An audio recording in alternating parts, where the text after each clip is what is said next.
नमस्कार दोस्तों, आज मैं आपकी मुलाकात कराने वाला हूं चाय सुट्टा मार्ग के संचालक अभिनव दुबे जी से। सर, आप ये बताएं कि क्या कभी आपने ये सोचा था कि चाय सुट्टा बार को आप देश ही नहीं विदेश में भी पहचान बना पाएंगे? सपने थे लेकिन धुंधले से थे कि हाँ करना तो था, लेकिन इतने जल्दी हो जाएगा इसका ही जानकारी नहीं थी, इसका सोचा नहीं था। तो आप ये बताएं कि आप दिल्ली गए थे यूपीएससी की तैयारी करने, अचानक से चाय का ख्याल कैसे आपके मन में आया? तैयारी कर रहे थे दोस्त के साथ और दोस्त के लिए करने का सोचा था एक स्टार्टअप चाय का। तो चाय बहुत आसान लगा हमको बेचने के लिए कि चाय हम बेच सकते हैं, एक ऐसी चीज़ बहुत आसानी से बेची जा सकती है और सब लोग बेच लेते तो हम 12वीं पास है ग्रेजुएट, तो हम बेच लेंगे, इस हिसाब से हमने चाय चूज़ की है। तो जब आपने चाय की शुरुआत की थी इंदौर में, तब परिवार वालों का रिएक्शन क्या था? परिवार वालों को तो मालूम नहीं था, हमारे मम्मी को पता था, मम्मी को बता दी, पापा को नहीं पता था। पापा को पता चला हम एक लाइव आ गए थे फेसबुक पर, तो किसी रिश्तेदार ने बता दिया था पापा को हमारे, तब पापा को पता चला। और रिएक्शन तो पिताजी का हमारे यहाँ पे रिएक्शन थोड़ा सा नाराज वाला ही रहता है, तो आ गए थे तुरंत। बेटे पीएससी की तैयारी कराने भेजे, चाय बेच रहा है। पीएससी बस की नहीं, बहुत कोचिंग कराई उन्होंने, मैंने सीए कराई, फिर कैट की कराई है आईएम के लिए, फिर यूपीएससी के लिए कराई। तो उनको ये लगा, बोले भी थे कि इतना पैसा लगा है, सब पैसा और बात कर दी कोचिंग वोचिंग का, तुमको जब चाय बेचनी पहले बताते थे। तो ये था। तो जब पिताजी को पता चला तो फिर क्या वो यहीं थे कि वो इंदौर पहुंच गए थे? नहीं, इंदौर पहुंच, उसी दिन इंदौर आ गए थे, उसी दिन निकल गए थे जिस दिन मालूम पड़ा था। हाँ, क्या रहा वहाँ पहुँचने के बाद कि नहीं बेटे को ले आएंगे अब यहाँ घर सीधे? हाँ, मतलब उनका सोच जो रही, हमको तो ऐसा लगता है कि जहाँ जितना मैं अपने पिताजी को अच्छे जानता हूँ वो यही है कि उनको तो बड़ा गुस्से में थे वो, और उनको अगर सही नहीं लगता तो हो सकता था मेरे को लेके भी आ जाते वहाँ उस समय घर वापस। अनुज जी, ये बताएं कि क्या आज आपका टर्नओवर तकरीबन 150 करोड़ के आसपास है, आपको कभी लगता था कि आप ये 6-7 साल में इतना ग्रो कर पाएंगे? ग्रो करने का ये था कि एक विजन था, लेकिन डिजिट्स नहीं थे, इतना रैपिड ग्रो कर जाएंगे ये नहीं पता था, बट हो गया वो। आपने चाय को ही क्यों चुना? आप होटल भी खोल सकते थे या कुछ और भी कर सकते थे। जितना हमारे पास पैसा था ना में, उससे हम लोग चाय ही बेच सकते थे। हमारे दोस्त के पास जितना पैसा था, हमारे पास जितना पैसा था, तो चाय से ज़्यादा कुछ सेटअप हो नहीं होता। 3 लाख रुपये में कुछ भी नहीं होता है। आज आपके कितने आउटलेट्स हैं यहाँ इंडिया में करीबन 480 तकरीबन हो गए हैं। और विदेश में भी है सब, बताएं। हाँ, विदेश में दुबई में 3 हैं, नेपाल में है, अभी हम लोग अमेरिका में खोल रहे हैं, कनाडा में ओपन कर रहे हैं और यूके में ओपन कर रहे हैं।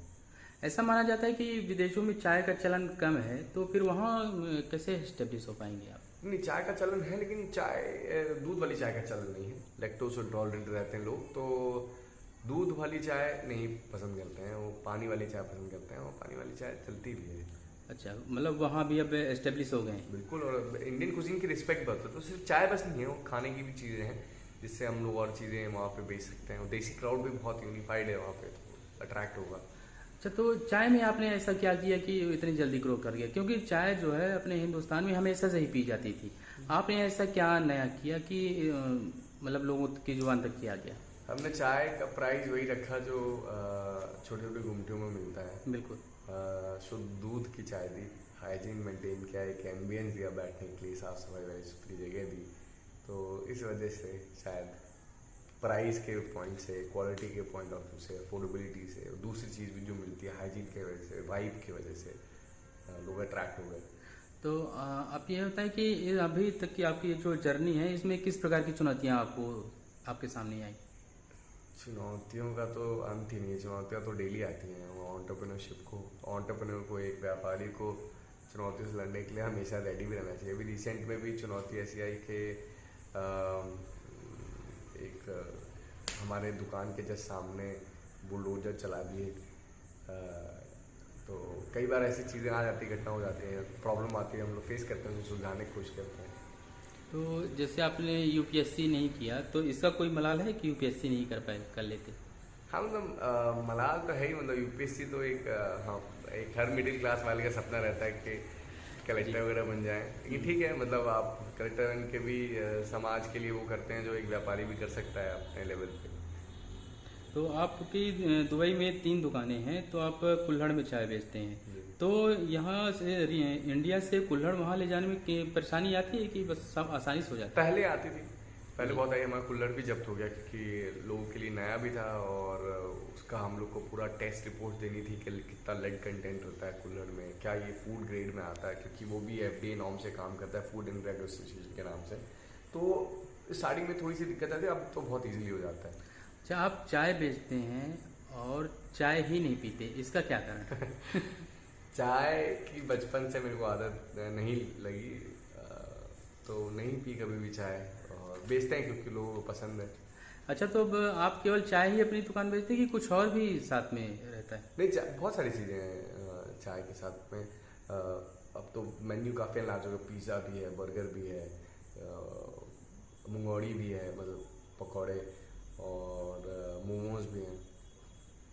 आपने अपनी दुकानों में IIT IIM और CA करने वालों को भी रखा हुआ है जॉब में, तो क्या फील होता है, मतलब प्राउड फील होता है कि हाँ हमने इंटर्नशिप दिए, बहुत सारी इंटर्नशिप तो हमने बाप रे, मतलब आपसे सारे IITs एंड IIMs वालों को दिए। इनफैक्ट बाहर के भी कई कैंडिडेट्स थे जिनको हमने दिए, मतलब बड़े बड़े कॉलेजेस के।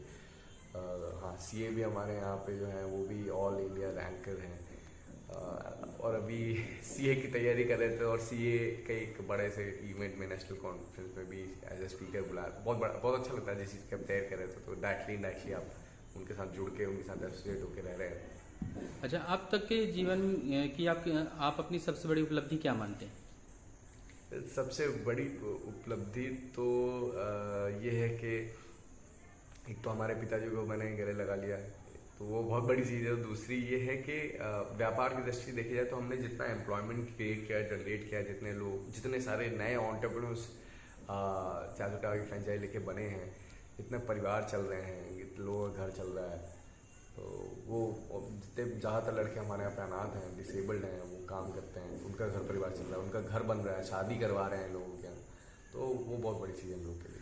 सर, आपका फ्यूचर प्लान क्या है? फ्यूचर प्लान यही है कि चाय सुट्टा बार को और एक्सपैंड किया जाए दूसरी कंट्रीज में, अपने देश का नाम और बढ़ाया जाए, एम्प्लॉयमेंट कंट्री में और बढ़ाई जाए, प्रोडक्शन इंडिया में ऑलरेडी चाय का बहुत है, तो उसको बाहर जाके और बेचा जाए, ज़्यादा पैसा रेमिटेंसेस के थ्रू इंडिया में आए। सो इस चीज़ में हम लोग लगे हुए हैं लगातार। आप मोटिवेशनल स्पीकर संदीप सर से भी मिल चुके हैं, तो कैसा रहा उनके साथ आपका मिलने का अनुभव? बहुत ही अच्छा रहा है। संदीप सर तो अलग ही लेवल है उनका, उनकी समझ, उनके कंसेप्ट बहुत क्लियर हैं हर चीज़ को लेके, मतलब ये है तो ये है, ये नहीं है, ये बहुत क्लियर है, बहुत सॉर्टेड इंसान है। मैं पहली बार जब उनसे मिला तो मेरे लिए बहुत बड़ी चीज़ थी कि संदीप सर से मिलना, उनके क्वेश्चंस, उनके मतलब मैं तो स्तब्ध रह गया था उनकी सिंप्लिसिटी को भी देख के, कि मेरे जैसे आदमी से अगर वो मिल रहे हैं तो बहुत बड़ी चीज़ है मेरे लिए। ऐसे युवा जो कि बिजनेस करना चाहते हैं या कर भी रहे हैं, तो उनके लिए आप क्या कहना चाहेंगे? क्योंकि आप चाय से शुरुआत की है और चाय बेच रहे हैं और काफ़ी ग्रो किया है आपने, तो उनके लिए आप क्या कहना चाहेंगे?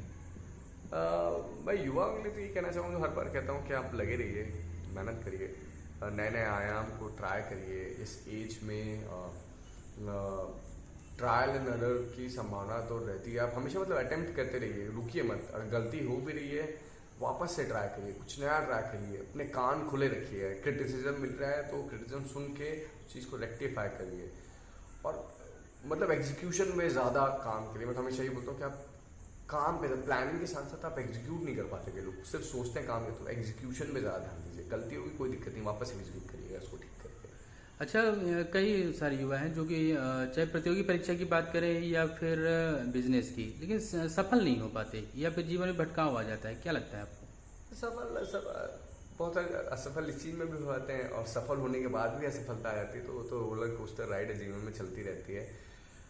भटकना, आई मीन मैं कैसे बोलूँ, लोग भटकते तो हैं ही। एक कोई भी आदमी रहता है, मुझे लगता है कि भटकना बहुत आसान है, लेकिन वापस से सही पाथ में आ जाना। आप अपना विजन क्लियर रखिए, गोल के साथ आपका जितना जुड़ाव रहेगा, जितना अटैचमेंट रहेगा, आप उतना ज़्यादा, जिस चीज़ के लिए आदमी पैशनेट हो जाता है ना, उसके लिए आदमी भटक ही नहीं सकता। मतलब गलती करना गलत बात नहीं है, गलती को सुधार कर फिर से नया प्रयास करना ये मायने रखता है। अब मैं आपको एक एग्जांपल देता हूँ। क्या कोई अपनी गर्लफ्रेंड से मान लीजिए बात करता है, तो वो उसको अच्छा लगता है बात करना है, उसको मिलना अच्छा लगता है, तो समय निकाल लेगा उसके लिए कैसे भी करके। तो जो चीज़ आपको पसंद है, जिस चीज़ के लिए आप डिसिप्लिन है, जो आपको बहुत ज़्यादा पसंद है, उसके लिए आप समय निकालिए, तो उसके लिए आप फोकस हो ही जाते हो कहीं। तो पहले आप विजन के साथ अपना अलाइनमेंट करिए, जुड़िए उससे। तो अब जैसे कि आप कई विदेश में भी घूम चुके हैं, वहाँ आपके आउटलेट्स भी हैं, तो अब शादी का क्या प्लान है, देसी कि विदेशी? नहीं, शादी तो देसी से ही करेंगे। उसका भी यही सिंपल सा रूल है कि समझ हमारी जितनी मुझे लगता है जितनी मैच खाएगी उतना विदेशी नहीं खाएगी। जी सर, धन्यवाद सर। Thank you.